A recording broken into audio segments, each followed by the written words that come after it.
और उधर युद्ध के मैदान से खबर मिल रही है कि यूक्रेन ने रूस के मुकाबले अच्छी बढ़त हासिल कर ली है। ब्रिटेन की खुफिया एजेंसियों के हवाले से दावा किया जा रहा है कि कई इलाकों में यूक्रेन की सेना के हमलों में रूस की सेना को भारी नुकसान का सामना करना पड़ा है।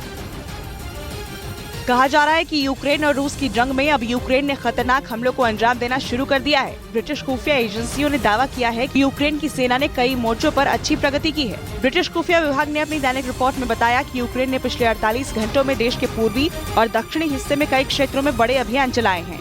दावा किया गया है कि यूक्रेन की सेना ने कुछ इलाकों में रूस की सेना को पीछे धकेल दिया है। वहीं ये भी कहा गया है कि कुछ इलाकों में रूस की सेना यूक्रेन की सेना पर भारी पड़ रही है। दावा ये भी किया गया कि पूर्वी और दक्षिणी हिस्से में रूस की सेना अव्यवस्था से जूझ रही है। रूस के हमलों को खुफिया एजेंसियों ने न तो ज्यादा और न ही कम आंका है, लेकिन ये भी आशंका जताई है कि आपसी तालमेल की कमी की वजह से उन्हें पीछे हटना पड़ रहा है।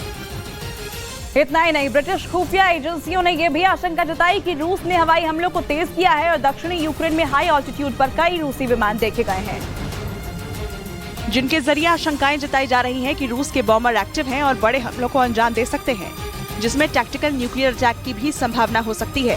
हालांकि इस बीच यूक्रेन के राष्ट्रपति वोलोदिमीर ज़ेलेंस्की ने साफ किया कि यूक्रेन ने रूस के खिलाफ जवाबी हमले की कार्रवाई शुरू कर दी है।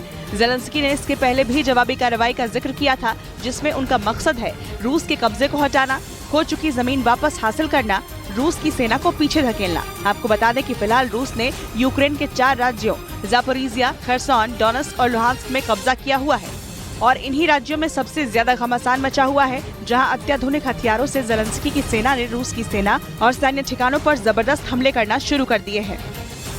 एक तरफ यूक्रेन अपने काउंटर ऑफेंस ऑपरेशन को पूर्वी और दक्षिणी यूक्रेन में अंजाम दे रहा है, तो रूस भी पीछे नहीं है और यूक्रेन के अलग अलग शहरों में हवाई हमलों को अंजाम दे रहा है।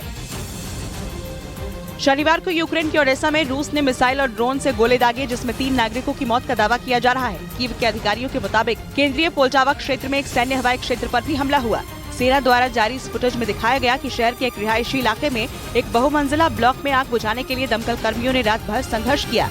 15 साल के इस निवासी का कहना है कि उसने हवाई हमले का सायरन नहीं सुना क्योंकि उसने हेडफोन पहना हुआ था, लेकिन तभी एक ड्रोन के उड़ने और विस्फोट की आवाज सुनाई दी। वायुसेना ने कहा कि हमले में जमीन से लॉन्च की गई 8 मिसाइलें और 35 स्ट्राइक ड्रोन शामिल थे, जिसमें से 20 ड्रोन और 2 क्रूज मिसाइलों को मार गिराने का दावा किया गया। इसके अलावा रूस के रक्षा मंत्रालय ने वीडियो जारी करके बताया कि उसने ड्रोन स्ट्राइक में यूक्रेन के टैंकों को तबाह कर दिया। रूस यूक्रेन युद्ध में अभी भी सबसे बड़ी जंग बखमूत में लड़ी जा रही है, जहां पर मॉस्को के कॉन्ट्रैक्ट किलर्स ने कब्जा करने का दावा किया था, लेकिन यूक्रेन ने दावा किया कि उसने बखमूत में बढ़त हासिल कर ली है। दावे के मुताबिक डोनेट्स्क के पूर्वी क्षेत्र में यूक्रेन की सेना लगातार आगे बढ़ रही है और पिछले महीने जिस बखमूत पर रूस ने कब्जे का दावा किया था, वहां बढ़त बना ली है। लेकिन मॉस्को का कहना है कि कीव की सेना कहीं भी फ्रंट लाइन पर आगे नहीं बढ़ सकी है, जबकि यूक्रेन के सेना के पूर्वी कमान के प्रवक्ता के मुताबिक शनिवार को यूक्रेन की सेना ने बढ़त हासिल की। बखमूत के करीब 24 घंटे में 1.2 किलोमीटर आगे बढ़ी।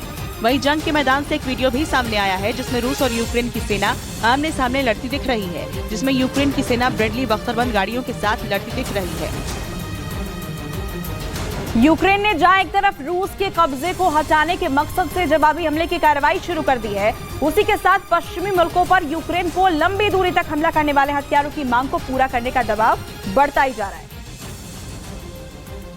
और इसी के मद्देनजर अमेरिकी कांग्रेस के सदस्यों ने यूक्रेन को ATACMS की सप्लाई करने का प्रस्ताव पेश किया है, जिसके लिए युद्ध की शुरुआत से ही ज़ेलेंस्की बाइडेन से डिमांड कर रहे हैं। लेकिन अमेरिका इसलिए इन लंबी दूरी तक मिसाइल हमले को अंजाम दे सकने वाले सिस्टम को नहीं दे रहा, क्योंकि उन्हें आशंका है कि यूक्रेन इसका इस्तेमाल रूस के भीतर तक हमला करने के लिए कर सकता है। अमेरिकी कांग्रेस के निचले सदन में दोनों पक्षों के प्रतिनिधियों ने शुक्रवार को एक प्रस्ताव पेश किया, जिसमें राष्ट्रपति बाइडेन से यूक्रेन की जीत सुनिश्चित करने के लिए लंबी दूरी की ATACM यानी आर्मी टैक्टिकल मिसाइल सिस्टम मुहैया कराने का आह्वान किया गया। पेश किए गए प्रस्ताव में यूक्रेन को घातक हथियारों की खेप दिए जाने की डिमांड की गई और कहा गया है कि ऐसे हथियारों से यूक्रेन की सेना को लंबी दूरी के हमलों में निर्णायक क्षमता मिलेगी, जिसकी मौजूदा वक्त में उनके पास कमी है। पेश किए गए प्रस्ताव में यूक्रेन को घातक हथियारों की खेप दिए जाने की डिमांड की गई है और कहा गया है कि ऐसे हथियारों से यूक्रेन की सेना को लंबी दूरी के हमलों में निर्णायक क्षमता मिलेगी, जिसकी मौजूदा वक्त में उनके पास कमी है।